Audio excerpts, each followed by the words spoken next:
توہین election commission case میں عدم پیشی پر چیئرمین پی ٹی آئی اور سابق وفاقی وزیر اطلاعات فواد چودھری کے ناقابل ضمانت وارنٹ گرفتاری جاری۔ چیئرمین پی ٹی آئی کو گرفتار کر کے کل صبح 10 بجے پیش کریں۔ ممبر سے نثار دورانی کی سربراہی میں 4 رکنی کمیشن کا حکم۔ کمیشن کا سماعت میں پیش نہ ہونے پر برہمی کا اظہار۔ اسد عمر کے معاون وکیل نے حاضری سے استثناء کی درخواست جمع کرا دی۔ Chairman P T I Fawad Chaudhry اور اسد عمر کے وکلاء الیکشن کمیشن میں پیش نہیں ہوئے۔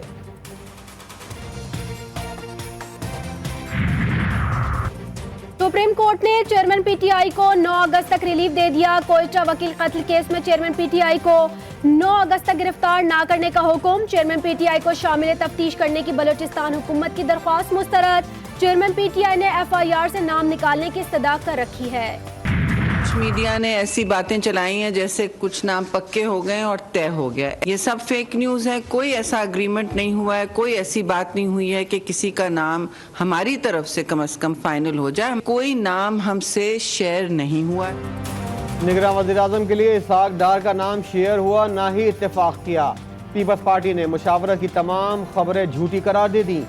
شری رحمان اور فیصل کریم کنڈی کی پریس کانفرنس۔ الیکشن کے التوا کی اطلاعات پر تشویش کا اظہار۔ بروقت انتخابات کرانے اور تمام جماعتوں کو لیول پلینگ فیلڈ فراہم کرنے کا مطالبہ۔ پیپلز پارٹی نے خورشید شاہ، یوسف رضا گیلانی اور نوید قمر پر مشتمل کمیٹی کو نگراں سیٹ اپ پر بات چیت کا مکمل اختیار دے دیا۔ نواز شریف کا اسحاق ڈار کو نگراں وزیراعظم بنانے کا مشن۔ شہباز شریف اور نون لیگ کی قیادت سرگرم۔ مولانا فضل الرحمان، سابق صدر آصف علی زرداری، اختر جان مینگل سے رابطے۔ ایم کیو ایم، اے این پی اور جے ڈی اے سے بھی بات چیت کا فیصلہ۔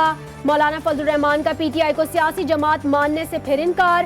پیپلز پارٹی کا تحریک انصاف سمیت تمام اپوزیشن جماعتوں کا اعتماد میں لینے پر اصرار۔ ہو سکتا ہے نون لیگ نے نگراں وزیراعظم کے لیے اسحاق ڈار کا نام فائنل کر لیا ہو، ہم سے ابھی مشاورت نہیں کی۔ پی ڈی ایم کی وضاحت، کوئی پارٹی حتمی فیصلہ اکیلے نہیں کر سکتی۔ ترجمان پی ڈی ایم حافظ حمداللہ نے کہا، پی ڈی ایم اور حکمراں اتحاد کے پلیٹ فارم سے باقاعدہ فیصلہ نہیں ہوا۔ نگراں وزیراعظم کا تقرر وزیر اعظم اور اپوزیشن لیڈر کا ثوابدیدی اختیار ہے۔ وزیر اطلاعات مریم اورنگزیب کی وضاحت، اعلان آئین پاکستان میں دیے گئے طریقہ کار کے مطابق ہوگا۔ کہا، وزیر اعظم شہباز شریف پارٹی سربراہ نواز شریف کے رہنمائی اور اتحادی جماعتوں سے مشاورت کے بعد ہی حتمی اعلان کریں گے۔ اسحاق ڈار حکومت کا معتبر نام، نگراں وزیراعظم بننے پر اعتراض ہوگا۔ وزیر دفاع خواجہ آصف نے کہا، وزیر خزانہ کے نگراں وزیراعظم بننے پر قانونی اعتراضات بھی اٹھائے دیے گئے ہیں۔ نواز شریف انتخابی مہم چلانے پاکستان ضرور آئیں گے، نہ آنے کا کوئی سوال ہی پیدا نہیں ہوتا۔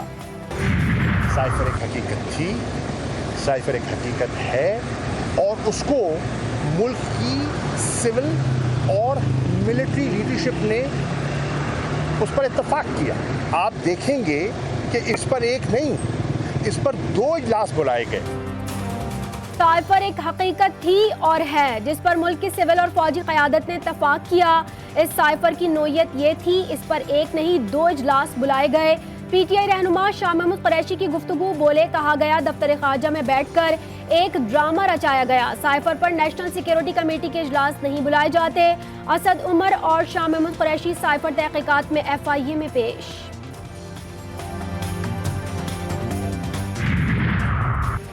Army chief general Asim Munir سے یو ایس سینٹ کام کمانڈر جنرل مائیکل ایرک کی ملاقات۔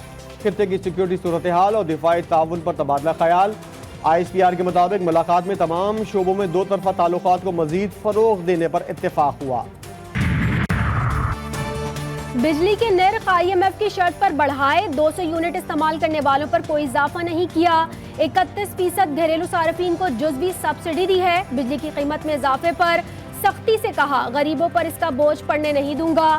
وزیر اعظم شہباز شریف کی یقین دہانی۔ پاکستان اور آذربائیجان کے درمیان پیٹرولیم معاہدے پر دستخط کی تقریب سے خطاب، کہا پاکستان 1 سال تک آذربائیجان سے ہر ماہ ایل این جی کا 1 جہاز خریدے گا۔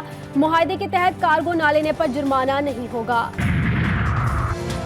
بجلی کی قیمت میں 7.5 روپے فی یونٹ تک اضافے پر سماعت مکمل۔ نیپرا نے فیصلہ محفوظ کر لیا۔ چیئرمین نیپرا نے کہا کہ ہم نے الیکشن نہیں لڑنا، نیپرا اپنا کام کر چکا، اپنی سفارش بھی کر دی۔ وزارت توانائی حکام نے کہا، حکومت نے 158 ارب روپے کی سبسڈی رکھی ہے۔ چیئرمین نیپرا نے کہا سبسڈی کہاں سے دی جائے گی؟ کیا ایک شعبے سے سبسڈی لے کر دوسرے کو دینے کی گنجائش ہے؟ بجلی کی قیمتوں سے پریشان عوام پر ایک اور ظلم، گیس بھی مہنگی کر دی گئی۔ قیمت میں 50% تک اضافہ، اوگرا نے گیس ٹیرف بڑھانے کی منظوری دے دی۔